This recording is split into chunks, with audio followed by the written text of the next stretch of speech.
지난 시간에 우리가 부정기선, 용선 계약에 있어서 하역비 처리에 대해서 학습을 했고, 이제 이어서 배울 내용은 정박기간, 레이데이스 혹은 레이타임과 관련된 내용입니다. 이게 이제 왜 중요해지냐면, 선박이 이제 그 항구에 들어가서 하역 작업, 우리가 뭐 화물을 싣고 내리는 작업을 하게 되면 뭐 금방 되는 게 아니에요. 뭐 수업 시간에 지난 시간에도 설명을 했다시피 여러 가지 고려해야 될 부분도 많고 작업을 오랜 기간을 하게 되는데, 이러한 그 하역 작업은 최대한 빠른 시간 안에 끝내는 게 좋습니다. 왜 그러냐면 배가 항구에 묶여 있을수록 그만큼 손해가 발생하게 됩니다. 배라는 거는 돌아다니면서 빨리빨리 돌아다니면서 여러 항구를 돌아다니면서 수익을 내는 것이 중요하지, 항구에 묶여 있는다는 것 자체가 시간적 손실이기 때문에 보통 용선 계약을 체결할 때 이 정박 기간을 정합니다. 그래서 이 기간 안에 하역 작업을 마무리 지어 달라라는 거죠. 그래서 보통 우리가 그 선박 같은 경우에 뭐 정도의 차이는 있습니다만 보통 한 사용 연한을 한 30년 정도로 잡고 있어요.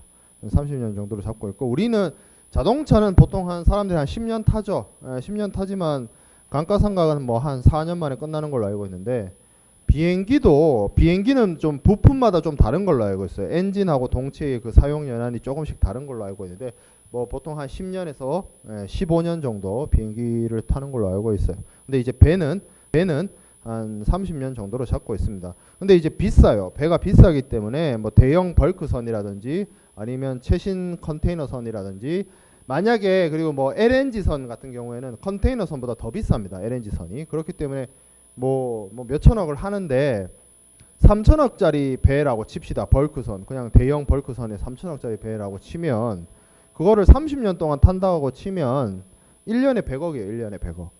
1년에 100억이죠. 그리고 1년에 365일이 있으니까 100억을 365로 나누면 대충 뭐 자세하게 계산을 할 필요 없이 한 2, 3천만 원 될 거예요. 하루에. 그러면 막말로 하루에 배라는 거는 아무 일도 안 하더라도 2, 3천만의 손실이 발생하는 거죠. 뭘 해야 돼요? 다니면서 운임이라도 벌어야 돼요. 그러니까 정박 기간을 정한다라는 거죠. 빨리 끝내라라는 거죠. 그럼 어떻게 정하느냐? 약정하는 방법이 크게 한 3가지 정도가 있습니다. 첫 번째가 간습적 조속하역, CQD라고 합니다. 이거는 뭐냐면 그 항구에 있는 간행과 간습대로 최대한 빠르게 끝낸다. 근데 이게 문제가 있어요. 그 각 항구마다 간습이란 게 뭐 공통되면 좋겠지만 로컬 룰이란 게 뭐 지각각이죠.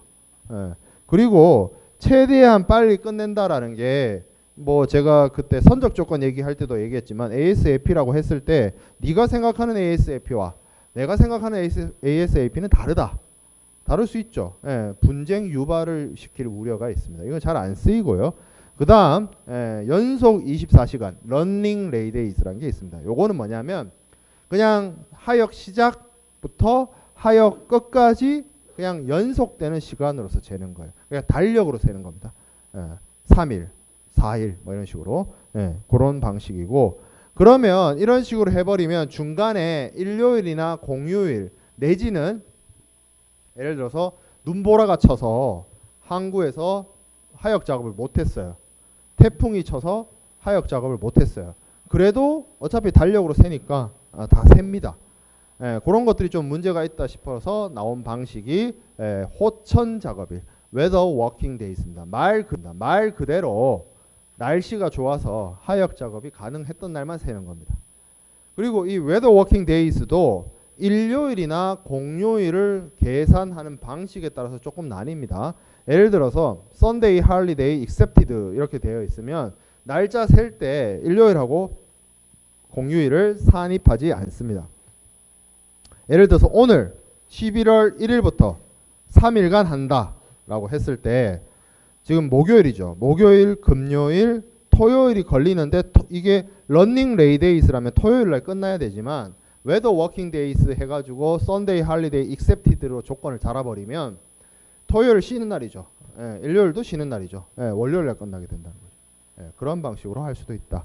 그리고 뭐 일요일에 공휴일을 일할 수도 있잖아요. 예, 뭐 부두란 게 뭐 사실 그리고 거의 뭐 쉬지 않고 돌아갑니다. 이 부산항이나 뭐 인천공항 이런 데가 그렇게 돌아가기 때문에 그 실제로 일을 했다. 일요일날 일을 했다. 그러면 이제 정박 기간에 산입을 하겠죠. 예, 그런 경우도 여기 지금 밑에 파란 박스에 나와 있듯이 정박 기간에 산입하는 방법, 아니면 실제로 일요일 공휴일 중에 일을 했으면 산입하고 아니면 산입하지 않는 방법, 이런 방법들이 있습니다. 자, 그렇게 이제 정박 기간을 용선 계약서상에 이제 정박 기간을 정하는데, 이게 이제 만약에 3일이라고 정했을 때 이 정해진 정박 기간을 초과하게 되면 일종의 연체료, 일종의 뭐 벌금을 묻니다. 그게 이제 뒷머리지라고 하는 채손료에 해당됩니다. 약정된 기간을 초과하게 되면 약속된 기간을 어겼으니까 배를 빌린 용선자가 선주에게 어떤 경제적 손실을 가져다 준 거랑 진배 없죠. 그래서 선주에게 지급하는 금액이 이게 용선 계약서상에 정해져요. 채손료 얼마 뭐 이런 식으로. 자, 그리고 반대로 채찍만 있는 것이 아니라 당근도 있습니다. 그게 이제 조출료인데, 약정된 기간보다 빨리 하역 작업을 끝내게 되면 이거는 반대로 선주가 배 빌리는 용선자에게 주는 돈입니다. 상금이라고 해야겠죠. 보통 한 채선료의 한 2분의 1 수준에서 정해지게 됩니다. 그래요. 자, 그래서 용선 계약이 정해졌고, 그 다음에 컨테이너. 컨테이너는 뭐 운송에 있어서, 국제 운송에 있어서 가히 혁명적 변화라고 할 수가 있는데요.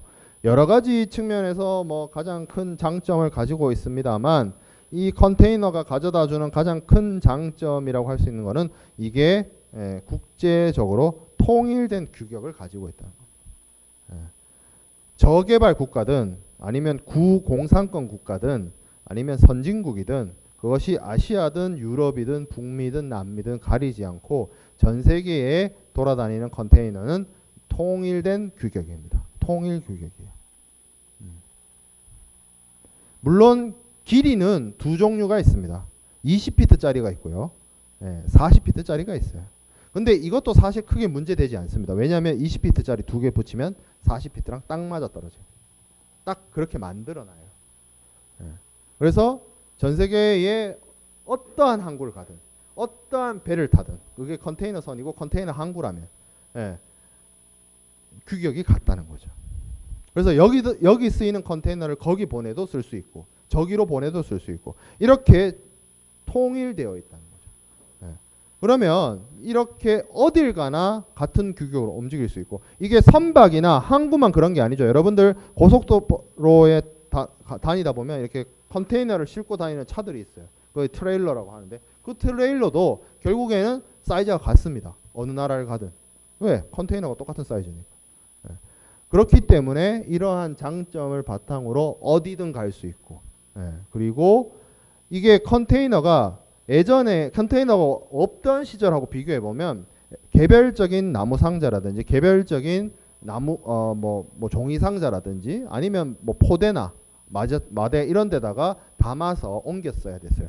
그러면 훨씬 많은 양의 많은 횟수를 오고 가고 사람도 그만큼 많이 쓰이고 이런 문제가 있었는데, 컨테이너가 사용됨으로 인해서 훨씬 그 빈도수나 효율성이 증대됐죠. 빨라졌죠. 하역 작업을 하는 데 있어서. 그냥 여러 상자를 그냥 컨테이너 안에 집어넣기만 하고 그 컨테이너를 옮기기만 하면 되기 때문에 그런 장점이 생겼다.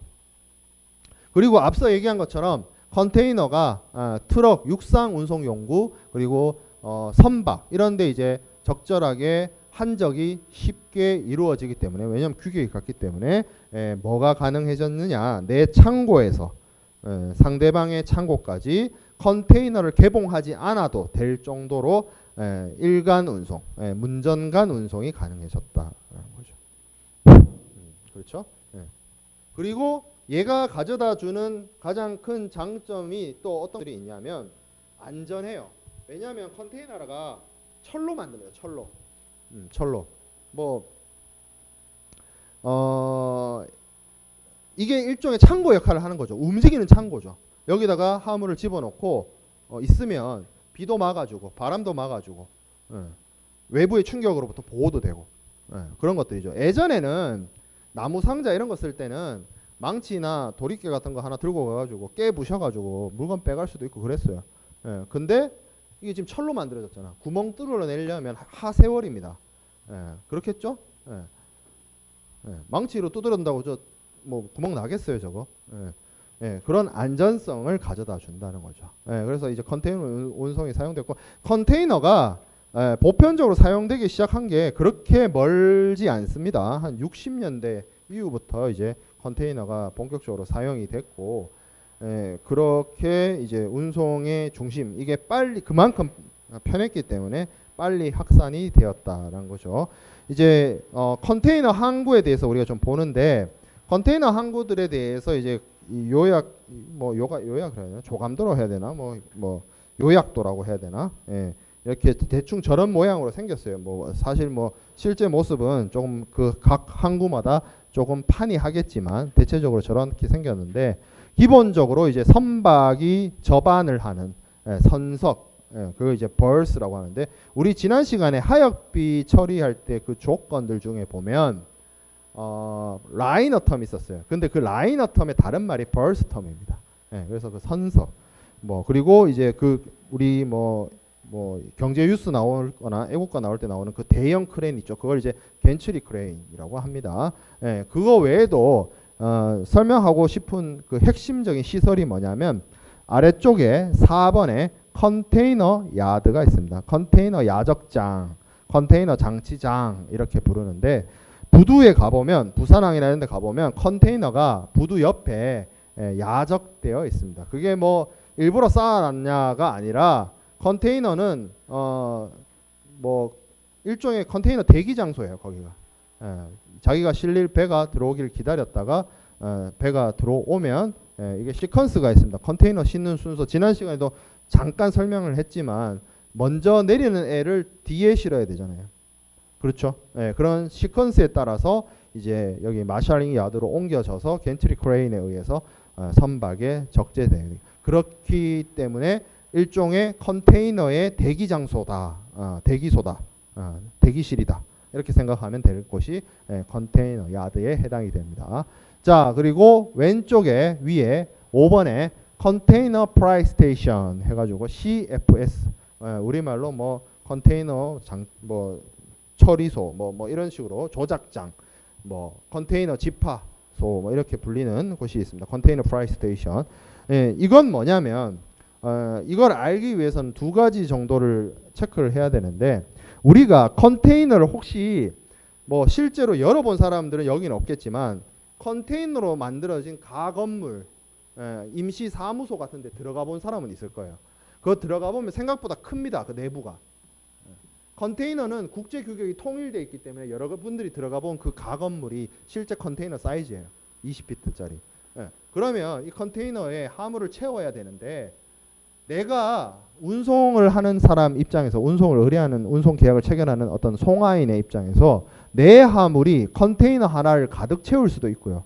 컨테이너 하나를 다 가득 채우지 못하는 경우도 있을 수 있습니다.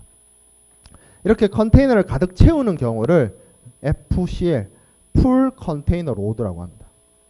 그리고 내 화물이 컨테이너 하나를 가득 채우지 못하는 화물, 이거를 less 컨테이너 로드라고 해요. LCL 화물이라고 해요. 그래서 이게 컨테이너 운송을 들여다보면 운송되는 시스템이 조금 다릅니다. 만약에 풀 컨테이너 로드라고 친다. 내가 컨테이너 하나를 가득 다 채운다. 그러면 컨테이너 운영하는 이 해운선사 쪽에서 컨테이너를 보내줘요. 빈 컨테이너 보내줍니다. 그럼 내가 거기다 채우고 그 자리에서 바로 봉인해가지고 컨테이너 문 닫고 바로 어디로 보낸다? 컨테이너 야드로 갑니다. 그리고 컨테이너 야드에서 대기하고 있다가 선박이 들어오면 화물에 선박에 이제 적재하고 이제 출항을 하는 거죠. 그래서 뭐부터 할 수 있다? 이게 문전간 운송 앞에서 얘기한 장점. 내 창고나 내 공장에서 바로 컨테이너 야드로 들어간다는 거죠. CY로 들어간다는 거죠. CY로. 근데 LCL 화물 같은 경우에는 이거를 컨테이너를 내가 하나를 다 못 채운다. 3분의 1밖에 못 채운다라고 한다면 3분의 2를 비워서 간다? 그만큼의 손실이 납니다. 왜냐하면 뒤에서 보겠습니다. 컨테이너 운임위를 뭐 컨테이너 하나당 이렇게 받기 때문에 컨테이너 개당으로 받기 때문에 채워가는 게 좋습니다. 그래서 채울 수 있는 방법은 뭐냐? 나처럼 컨테이너 하나를 다 채우지 못하는 다른 하주를 만나서 이렇게 채워 넣으면 되죠. A 하주, B 하주, C 하주 이렇게. 그래서 하나의 컨테이너를 만들어요. 그래서 이러한 컨테이너를 하나를 채우는 작업을 혼재한다. 컨솔리데이션 한다 그러는데 이 작업을 수행하는 장소가 저기 나와 있는 CFS입니다. 그리고 이렇게 하나의 컨테이너가 완성이 되면 이 컨테이너를 어디로 보낸다? CY로 보내서 대기 타고 있다가 물품이 선적되는 그런 시스템입니다. 그러면 내가 하나의 컨테이너를 다 못 채우게 되면 내가 컨테이너 하나를 전용해서 쓸 수가 없어요. 그래서 일단 LCL 화물의 경우에는 내가 직접 물론 경우에 따라서 달라요. 사안에 따라서 조금씩 다르긴 합니다만 기본적으로 내가 문 앞에서 물건을 보내는 것이 아니라 결과적으로 이 컨테이너가 작업이 되고 컨테이너가 봉인이 되는 것은 부두 시설을 피어라고 하거든요. 이 피어에서 작업이 이루어져서 물품이 선적되고 떠나가게 되는 거죠.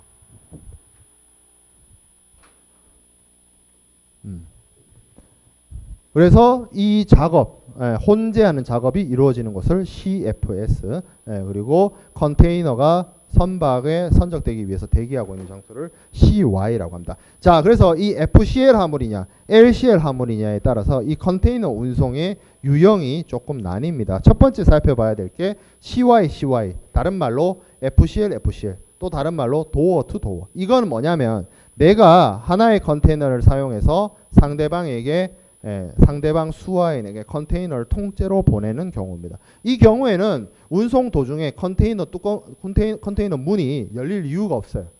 내가 봉인해서 화물 담아서 쭉 보내서 컨테이너 야드에서 작업해서 선박에 실려서 선박 운송을 해서 목적지 양육항에 내려서 컨테이너 야드에서 대기 타고 있다가 바로 수화인한테로 넘어가고 수화인이 문 열어봅니다. 이 경우를 도어 투 도어 서비스가 이루어진다 라고 보는 거죠. 자, 그리고 이런 경우도 있어요. 보내는 사람은 한 사람이에요. 보내는 사람은 한 사람인데 물건을 받을 사람은 세 사람이에요. 그러니까 세 사람한테 보낼 물건을 같은 나라 소재하고 있겠죠. 이 수화인이 ABC 수화인이 같은 나라에 있어가지고 송화인이 각각에 보내야 될 물건을 하나의 컨테이너에 담아가지고 보냅니다. 그러면 이 컨테이너는 컨테이너 야드에서 대기하고 있다가 바로 보내지는데 목적항에서 내렸을 때는 바로 컨테이너 야드로 가는 것이 아니라 CFS를 들려야 됩니다. 왜? 각각의 개별 수화인한테 배분해 주는 작업, 분배하는 작업, 적출하는 작업이 필요합니다. 그래서 각각의 하주에게로 가겠죠. 그래서 컨테이너가 내 문 앞에서 출발해서 항구에 도착해서 CFS에서 문이 열려서 개별 하주를 찾아가는 그 경우를 CY, CFS, FCL 화물이었다가 LCL 화물이 되는, 그리고 도어에서 피어로 가는 그런 방식으로 보고 있습니다. 자, 그 다음에 CFS, CY도 있어요. 요건 반대죠. 여러 송화인이 한 명의 수화인한테 보내는 경우. 그러면 이게 반대가 돼서 CFS, CY가 되는 그런 경우도 있습니다. 그리고 이제 한 가지 남았죠. 뭐죠? CY가 아니라 CFS, CFS. 여러 명의 송화인이 여러 명의 수화인. 이게 그야말로 제대로 된 LCL이죠. LCL. 이런 경우도 있다. 그래서 개별 하주의 화물을 CFS에서 혼재 작업을 해서 나중에 목적항, 양육항에 도착해서 개별 하주에게 적출하는 그런 식의 이루어지는 운송도 있다. CFS에서 CFS로, LCL 화물이 LCL 화물로 가는 그런 경우에 해당이 됩니다. 자, 그 다음에 컨테이너의 운송의 운임을 대해서 좀 살펴보도록 하겠습니다. 컨테이너 운송에서는 그 전에 용선 운송이나 그 재래식 방식의 운임 산정하고 조금 다르게 품목별 운임이 적용이 됐어요. 커머디티 레이트라고 해서 뭐냐, 이 물건이 뭐 가지는 성질이나 성격에 따라서 이게 뭐 책이다, 이게 뭐 옷이다, 이게 뭐 농산품이다, 아니면 전자제품이다, 기계다, 이런 것에 따라서 운임을 달리하는 거죠. 성질을 고려해서. 그러다가 여기 나와 있는 Freight All Kind Rate, FAK Rate, 우리말로 무차별 운임이라는 게 등장을 했습니다. 이거는 그 컨테이너 안에 실리는 화물의 성질이나 성격을 고려하는 것이 아니라 컨테이너 대당 얼마, 컨테이너 한 대당 얼마의 방식으로 운임을 계산하는 것이에요. 자, 그리고 요거 앞에 있는 커머디티 레이트와 무차별 운임이 절충되어 있는 방식도 있어요. 이 뭐 품목을 조금 이제 대분류를 해서 좀 쉽게 하도록 할 수 있도록 한 거, 그게 이제 커머디티 박스 레이트라고 해서 이런 방식도 있습니다.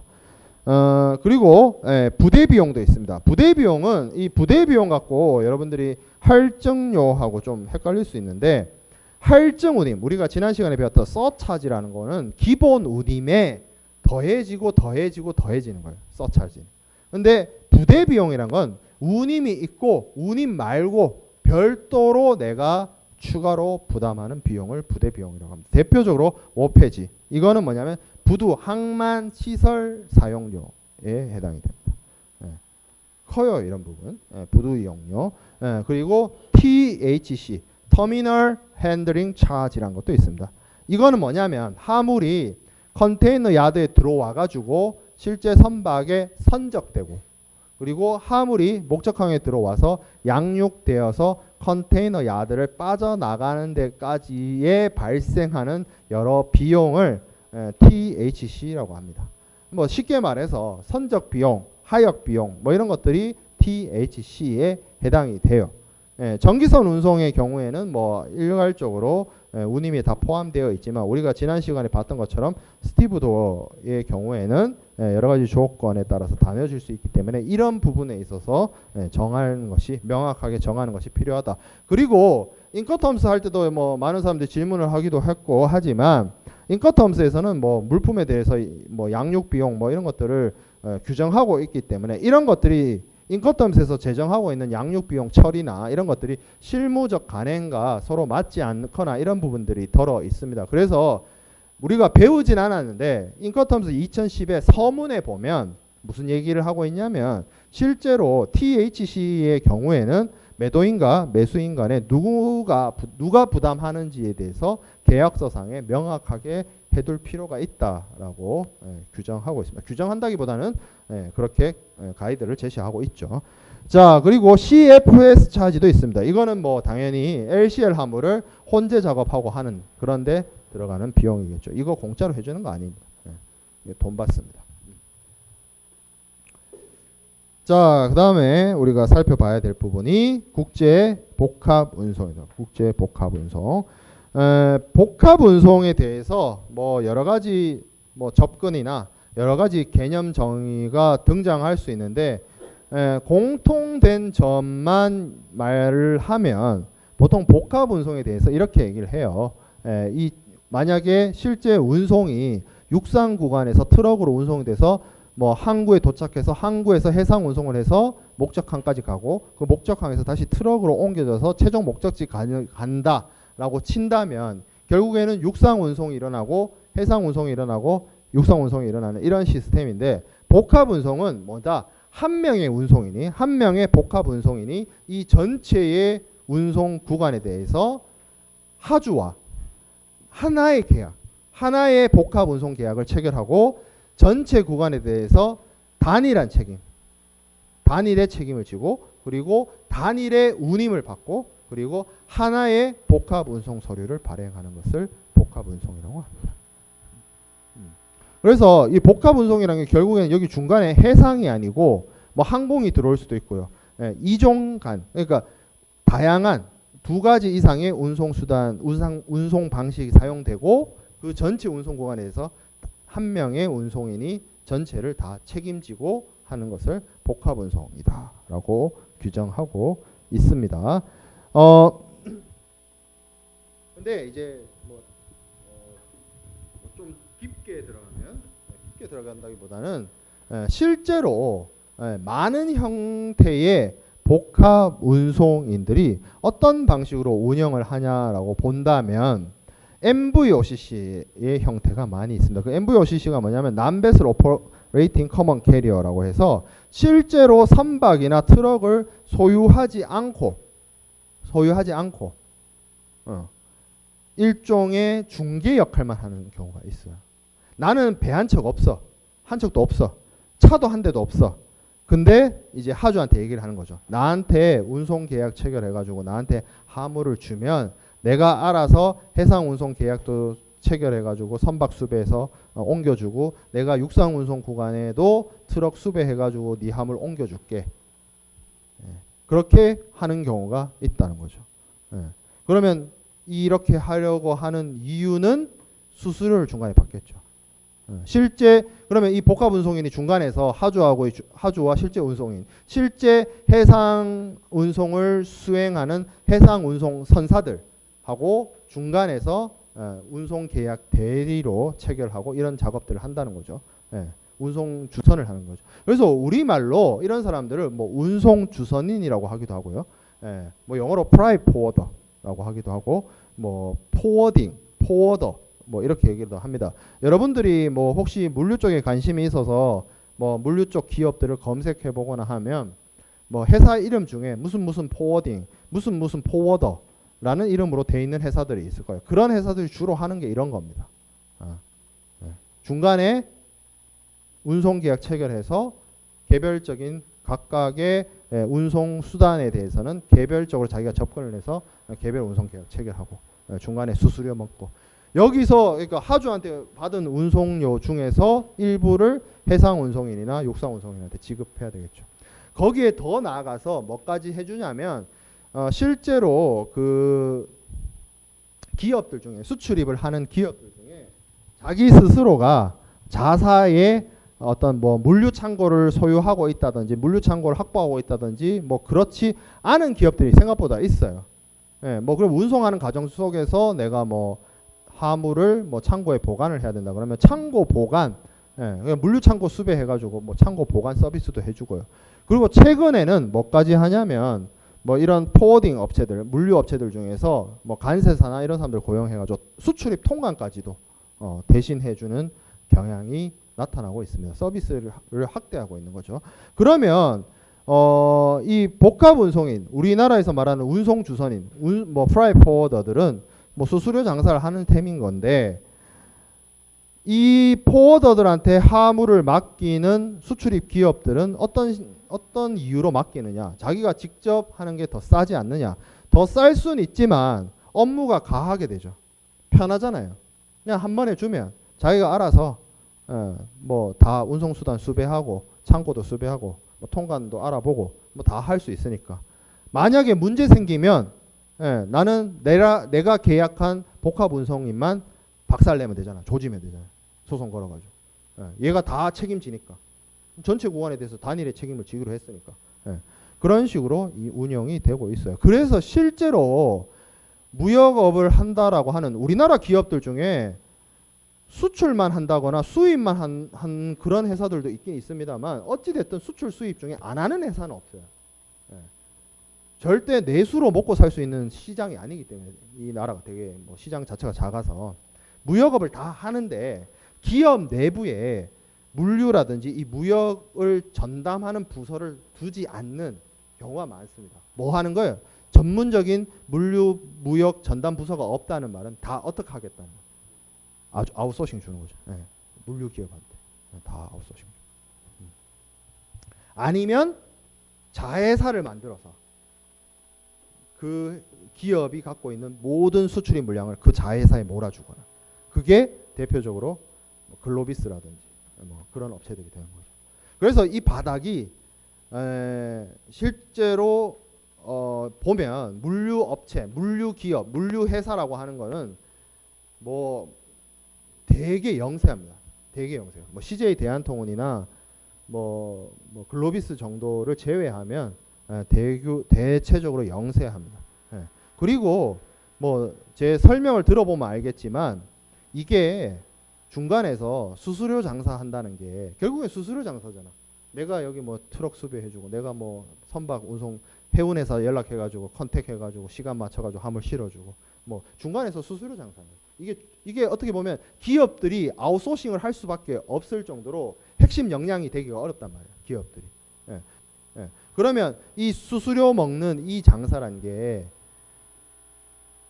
누가 하든 비슷해요. 누가 해도 비슷해. 그러면 그러니까 이게 결국에는 그런 거잖아. 사업을 하다 보면 나만 할 수 있고 나만 독보적인 기술을 가지고 있으면 수익률이 엄청 올라가지만 내가 만들 수 있는 물건을 남도 만들 수 있으면 그게 과연 기술적 우위나 사업적 우위가 있는 게 아니죠. 뭐로 넘어가요? 결국엔 가격 경쟁력으로 넘어간다. 그러면 이런 물류업체들이 수수료 장사 해먹는 물류업체들이 가격 경쟁을 할 거면 결국에는 줄일 수 있는 건 인건비밖에 없단 말이에요. 그래서 임금이 되게 짭니다. 물류업체들 가보면 깜짝 놀라요. 초봉 들어보면. 그래서 물류업체 쪽으로 취업을 생각하는 친구들이 있으면 말린다 저는. 여러분들의 눈높이에 맞출 수가 없어요. 보통. 뭐 물론 약간 큰 대형 기업들 있죠. CJ 대한통운이라든지 뭐 한진이라든지 뭐 저 글로비스라든지 그런 데는 뭐 오케이 나쁘진 않지만 다른 그런 이쪽의 업체들은 되게 영세합니다. 그런 역할을 해요. 그런 사람들이 나타난 거죠. 그러니까 엄밀한 의미에서 선박도 보유하고 있고 비행기도 갖고 있고 트럭도 갖고 있고 물류 창고도 갖고 있고 그런 복합 운송인은 없어요 세상에. 있다면 뭐 UPS 같은 회사들 비행기 많이 갖고 있는 페덱스 자기가 직접 운영하는 비행기가 몇십 척이 되죠. 그런 외국의 이제 대형 특송업체들은 그게 가능합니다만 우리나라에는 그런 업체가 없습니다. 자, 그다음에 국제 복합 운송의 형태를 좀 보도록 하겠습니다. 이 복합 운송의 형태라는 게 뭐 랜드 브릿지, 뭐 육교 이렇게 얘기를 하는데 이게 무슨 의미냐면 우리나라에서 물건을 동아시아에서 물품을 보낼 때 이제 유럽으로 보낼 때 물론 선박에다가 실어가지고 이거를 뭐 인도양을 통과시키고 수에즈 운하를 통과시켜서 유럽으로 보내는 경우도 있습니다만 어떤 경우가 있더라. 북미 대륙을 일종의 징검다리, 일종의 육교로 이용을 해서 넘겨 보내는 방식입니다. 우리나라나 동아시아에서 선박에 태워서 미국 서부 해안으로 보내서 미국 서부에서 뭐 트럭이나 기차를 태워서 미국 동부로 가서 미국 동부에서 유럽으로 가는 이런 루트를 이제 랜드 브릿지라고 하는 겁니다. 복합 운송 실제로 복합 운송이 나타나는 어떤 형태에 해당이 되는 거죠. 그런 것들이 이제 랜드 브릿지고 여기 밑에 보면 미니 랜드 브릿지가 있고 마이크로 랜드 브릿지가 있습니다. 이게 뭐 별다른 게 아니고 유럽까지 가는 게 아니라 미국 동부로 물건을 보내려고 한다. 그러면 동부까지 가는 것보다 서부로 보내서 서부에서 자신들이 이제 국내 운송이죠. 트럭이나 이런 것들 이용해서 동부에 보내거나 아니면 마이크로 랜드 브릿지는 뭐예요? 미국의 중부 지역, 뭐 시카고라든지 뭐 그런데 보내는 중부 지역으로 보내는 것들을 이제 마이크로 랜드 브릿지라고 합니다. 이거 말고도 뭐 로키 산맥 동쪽 산악 지역으로 보내기 위한 뭐 OCP라든지 뭐 IPI라든지 뭐 이런 것들이 있습니다. 뭐 리버스 ICPI 해가지고 파나마 운하로 보내서 파나마 운하에서 미국 남부로 들어가가지고 미국 남부에서 물건이 뭐 뿌려진다든지 뭐 그런 식으로 복합 운송의 다양한 형태가 나타나고 이용되고 있습니다. 아니 이렇게 멀리 볼 필요도 없이 여러분들 이런 것도 일종의 랜드 브릿지예요. 뭘 랜드 브릿지냐면 요새 유럽으로 갈 때 비행기 타고 이거 지금 해상 운송과 관련된 랜드 브릿지인데 비행기도 일종의 랜드 브릿지 역할을 할 수 있어요. 유럽으로 직항하는 경우도 있지만 뭐 많은 사람들이 뭐 비행기 값이라고 해야 되죠. 그걸 절약하기도 하고 뭐 일정상으로 여유가 있으면 어떤 경우로 많이 있냐면 아부다비나 두바이를 경유해 가지고 유럽으로 넘어가는 경우가 있어요. 뭐 그건 이유가 있습니다. 세계 굴지에 탑10 안에 들어가는 주요 대형 항공사들이 그 지역을 근거로 하는 항공사들이 많아요. 들어봤을 거예요. 뭐 에미레이트 항공이라든지 에티하드 항공. 그거 거의 항공사 순위 탑 랭킹 위에 올라가 있습니다. 그런 항공사들이 이제 그런 항공사들이 그 지역에서 중동 지역에서 유럽으로 가는 비행기 편수가 많다 보니 뭐 여러 가지 운임을 싸게 이용할 수 있는 여러 가지 측면이 있겠죠. 그래서 그렇게 많이 타고 가요. 환승을 하잖아요. 사람도 싼데 당연히 화물도 싸겠죠. 예, 그런 식으로도 많이 이용하는 것도 일종의 복합 운송 이용, 랜드 브릿지 역할을 한다라고 볼 수가 있습니다. 자, 그래서 항공 운송을 좀 살펴보도록 할게요. 항공 운송. 항공 운송이 이 사람과 화물을 대륙 간에 대량으로 운송을 할 수 있게 된 거는 불과 한 6, 70년 정도밖에 되지 않았어요. 세계 2차 대전이 끝나고 나서부터라고 보면 됩니다. 그전에는 물론 비행기는 있었어요. 세계 2차 대전 전에도. 어떤 형태의 비행기? 프로펠러 돌아가는 비행기. 근데 그 프로펠러 돌아가는 비행기는 이 속도라든지 항속 거리라든지 아니면 비행기에 실을 수 있는 무게라든지 그게 한정되어 있었습니다. 지금처럼 그렇지 않았어요. 그래서 옛날에 미군이 그때 2차 대전 당시에 쓰던 뭐 수송기라든지 이런 것들 보면 뭐 속도가 뭐 시속 300km, 지금 KTX 속도 뭐 이 정도밖에 안 돼요. 비행기가. 근데 세계 2차 대전이 물론 엄청난 우리나라 인구보다 많은 숫자가 죽었죠. 세계 2차 대전.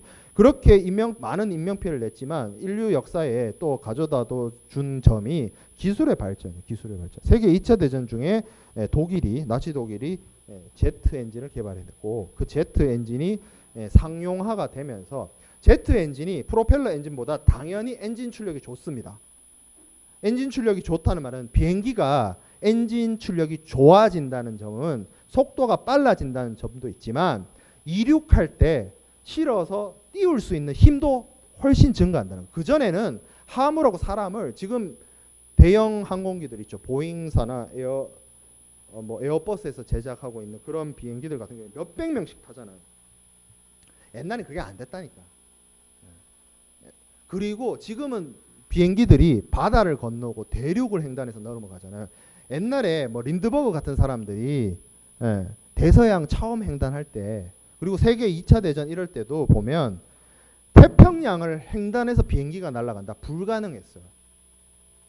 뭐 혹시 영화 중에 진주만이라는 영화 본 사람이 있는지 모르겠는데 그때도 비행기가 태평양을 횡단을 못 해가지고 항공모함에 실는데 그것도 어려워가지고 어떻게 하느냐 비행기에 온갖 부품들 의자들 다 떼버리고 겨우 진짜 사람하고 무기하고 연료만 가득 채워서 뜨는 정도밖에 안 됐던 거야 기술이. 근데 지금은 민간 항공기들도 거의 뭐 시속 900km 이상 가는 속도를 내고 엔진 출력이 좋으니까 점점 비행기가 커지죠. 그만큼 기술이 좋아지는 거예요. 그러면서 한 번에 옮길 수 있는 비행기가 실어서 옮길 수 있는 양이 점점 늘어나면서 항공운송도 발달하고 이 기술 발전의 속도에 따라서 항공운송이 대두됐다.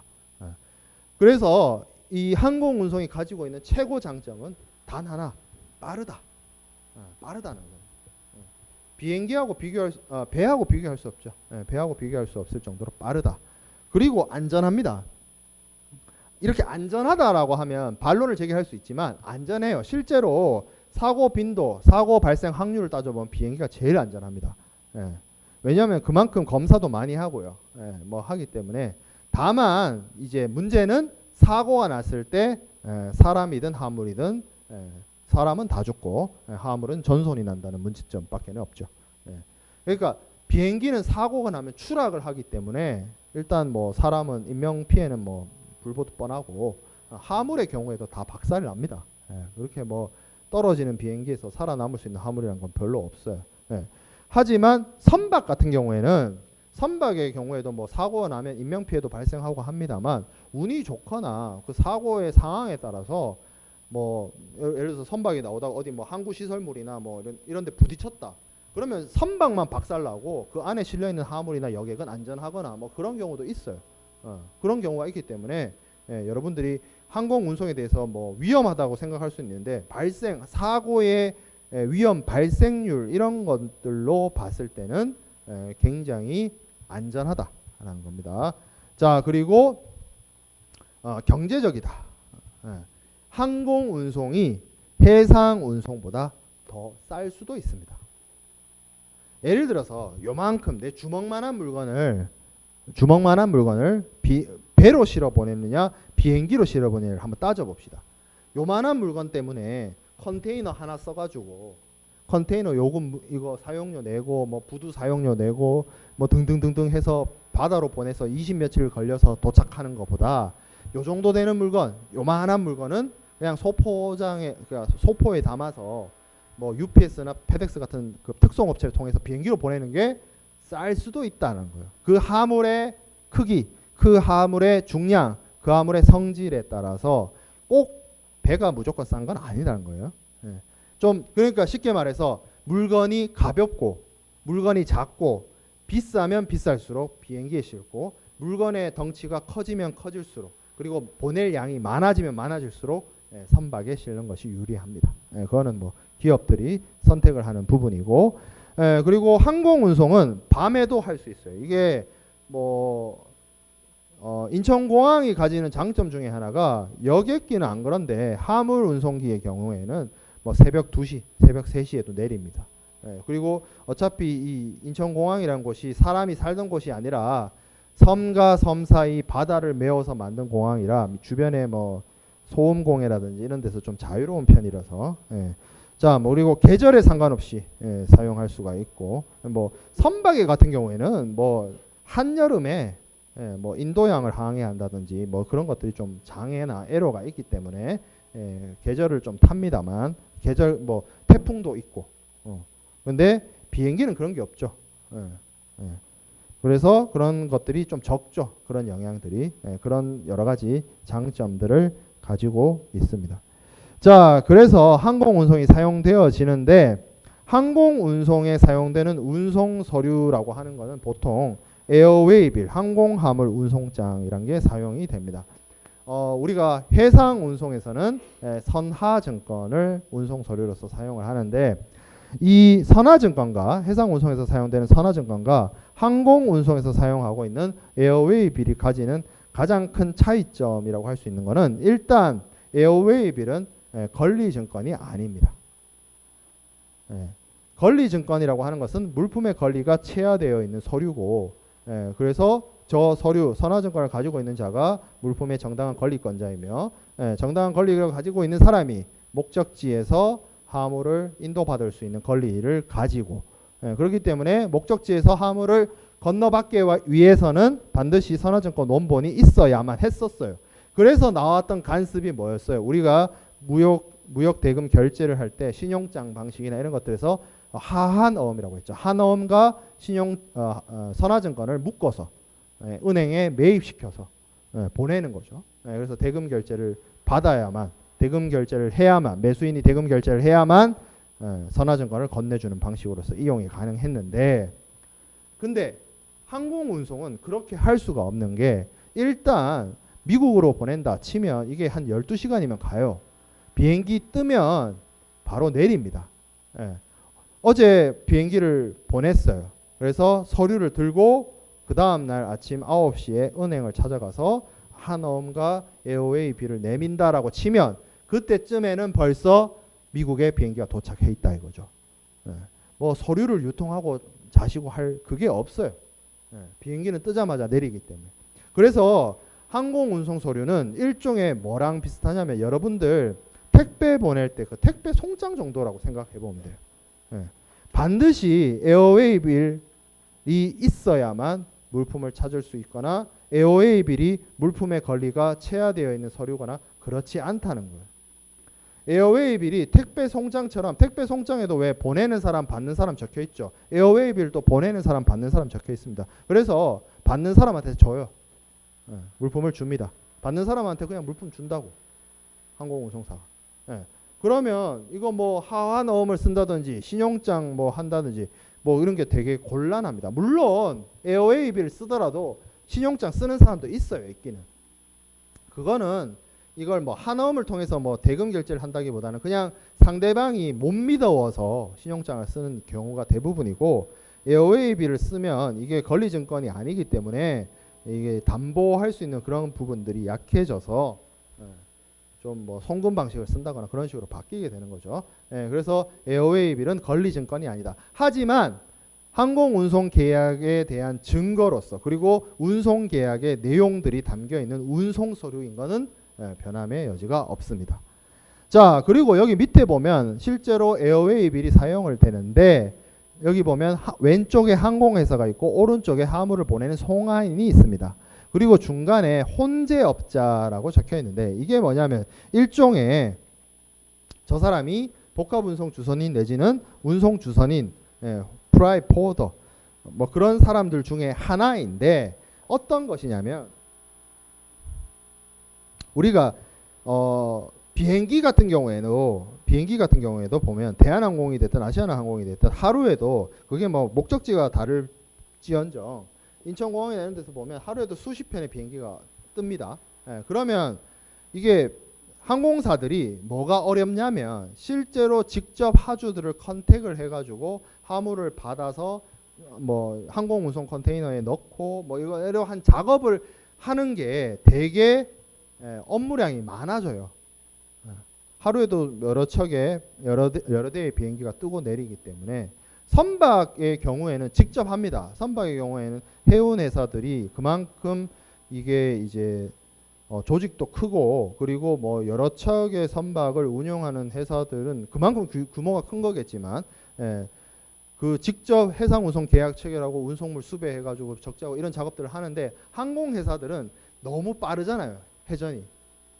열몇 시간 만에 목적지 도착하고 거기 또 비행기 점검하고 바로 화물 또 실어서 또 다시 뜨고, 이렇게 계속 반복이 되기 때문에 사이클이 항공운송회사들이 직접 하주들을 하고 운송계약을 체결하는 게 어려워요.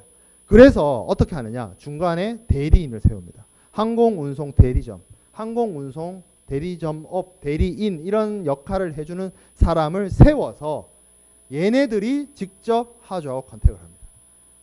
물론 이 기업이 규모가 엄청나거나 물동량이 엄청 많으면 항공회사하고 직접 컨택을 하는 경우도 있긴 합니다만, 그런 경우는 정말 드물고 거의 대부분은 혼재업자라고 하고 있는 항공화물 운송 대리인 이런 사람들을 통해서 운송계약을 체결하게 되는 거예요. 그러니까 비행기가 이렇게 있으면 여러분들이 뭐 여객도 타지만 보통 이제 비행기 밑에 부분, 동체 아랫부분에 이제 화물을 싣는데, 물론 화물 전용기도 있고, 근데 이제 여객과 화물이 이제 혼용되는 비행기 같은 경우에는 위에 이제 여객이 타고 밑에 화물이 실리는데, 그 여객이 갖고 타는 수화물은 저 구석에 일부에 이제 넣어두는 거고, 그 앞부분 대부분은 항공 운송을 해요.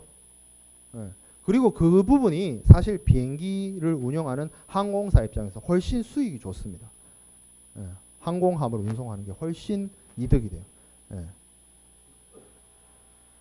사람은 타면 뭐 컴플레인도 많고요. 밥도 줘야 되고요.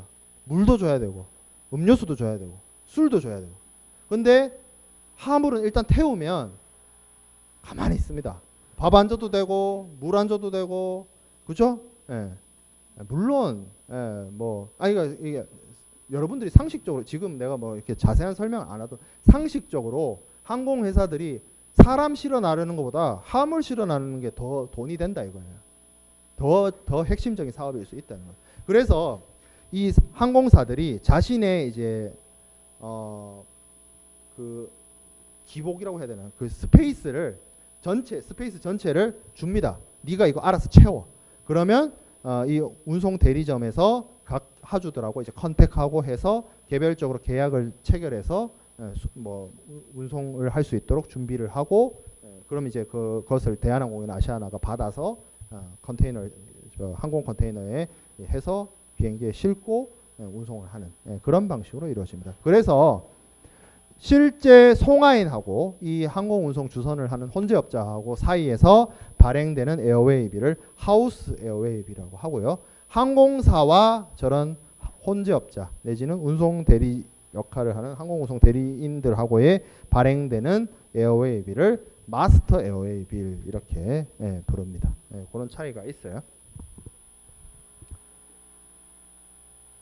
자, 그다음에 우리가 좀 이제 살펴봐야 될 게 이제 해상보험입니다. 해상보험.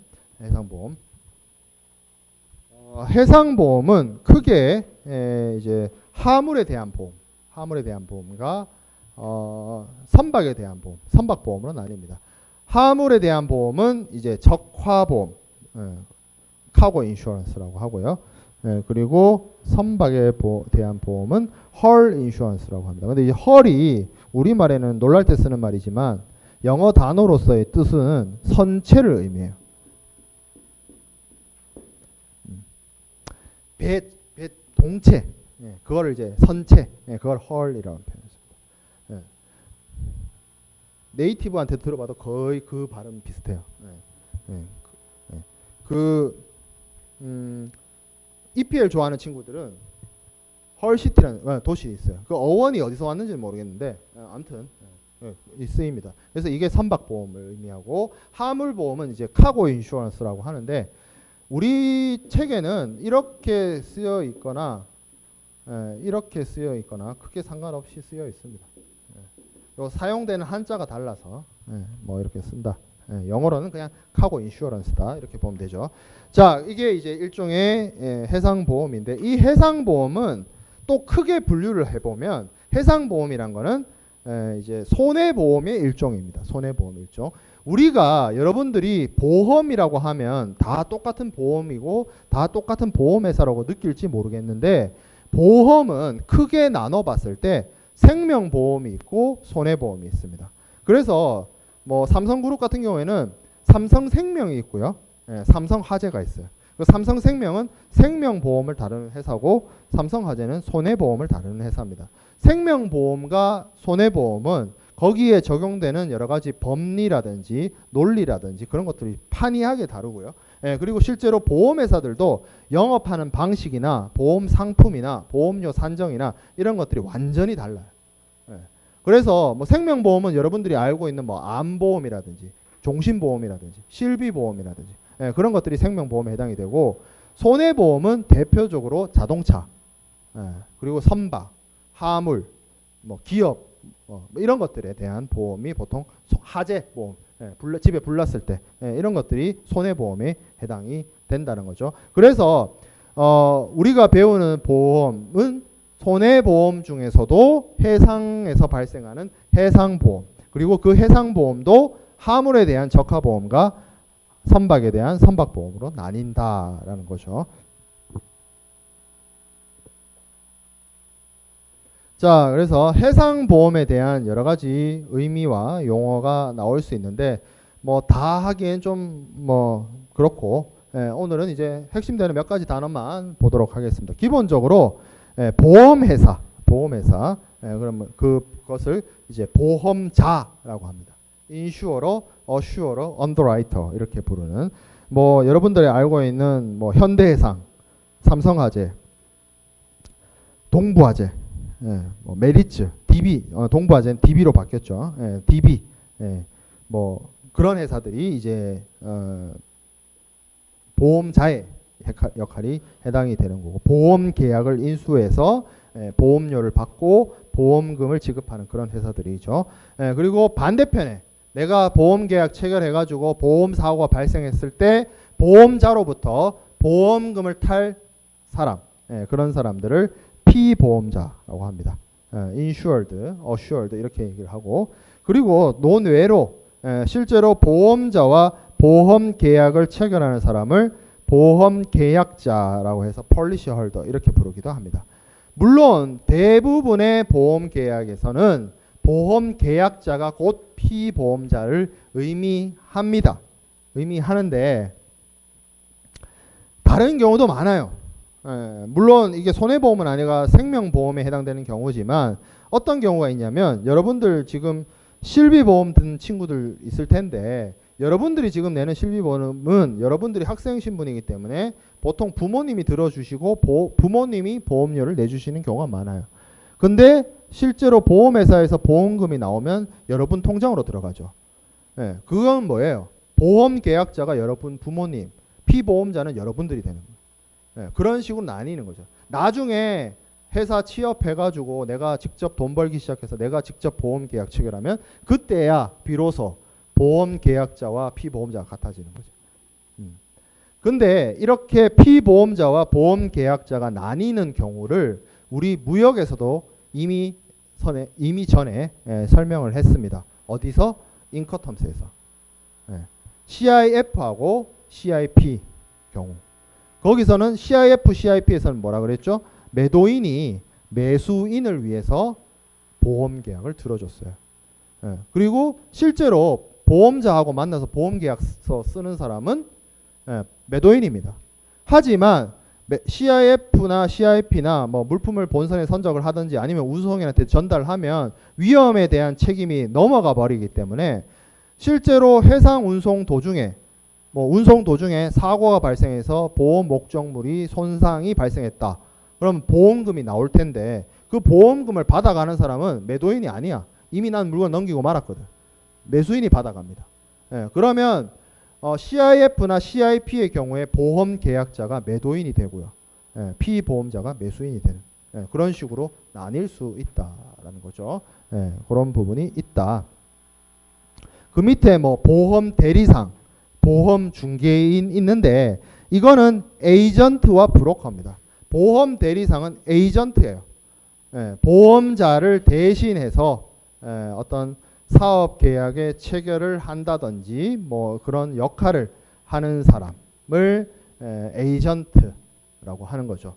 우리나라에서는 에이전트라 그러면 일반적으로 연예인 매니저 생각해 보면 돼요. 연예인 매니저라든지 뭐 아니면 운동선수에 대한 운동선수 매니저 하는 사람들, 에이전트 하는 사람들, 계약 체결해 가지고 뭐 보통 이제 메이저리그 베이스볼이나 뭐 영국 저 유럽 축구에 보면은 이 에이전트가 어떻게 하느냐에 따라서 그 선수가 좋은 팀에 가고 좋은 계약을 따고 뭐 그런 것들에 대한 그런 거 하잖아요. 그걸 이제 여기서는 보험을 위해서 이제 중간에서 대리 역할을 하는 거라고 생각을 하면 되고 밑에 보험 중개인은 인슈어런스 브로커입니다. 이거는 뭐냐면 보험자와 보험 계약자 사이에서 보험 계약이 체결될 수 있도록 중개 역할을 하는 것을 업으로 하는 사람을 보험 중개인이라고 합니다. 이 차이는 에이전트는 보통 어떤 특정한 주체를 위해서 일을 해요. 연예인이면 연예인, 운동선수면 운동선수, 보험회사면 보험회사 이런 식으로 어떤 누군가를 위해서 대신 대리인으로서 역할을 하는 건데 중개인은 누구하고 누구를 연결시켜 주는 거예요. 여러분들이 알고 있는 가장 대표적인 중개인이 복덕방입니다. 복덕방. 공인중개사. 누구예요? 집이나 땅, 건물을 팔 사람과 집이나 땅, 건물을 살 사람을 연결시켜 주는 사람. 그래서 에이전트는 보통 한 사람, 자신이 대리하는 사람으로부터 에이전트 비를 받는데 브로커는 양쪽으로부터 받아요. 양쪽으로. 그런 차이가 있습니다. 이게 보험이란 게 뭐 지금 요번 학기에 제가 해상보험론 수업 진행을 하고 있지만 해상보험이란 게 되게 난해하고 까다롭고 오래되고 복잡합니다. 그래서 실제로 뭐 로이드나 이런 데 가보면 보험 계약의 내용이나 보험 조건이나 보험자가 인수하는 보험의 성질이나 이런 것들이 굉장히 매우 다양하기 때문에 그런 실제 보험자와 보험을 필요로 하는 보험 계약자를 중간에서 연결해주는 브로커의 역할이 매우 중요한 부분이 있습니다. 그래서 이런 사람들이 이제 해상보험에 참여하는 당사자들에 해당이 됩니다. 그래서 오늘은 여기까지 하고 다음 주에 이어서 나가도록 하겠습니다.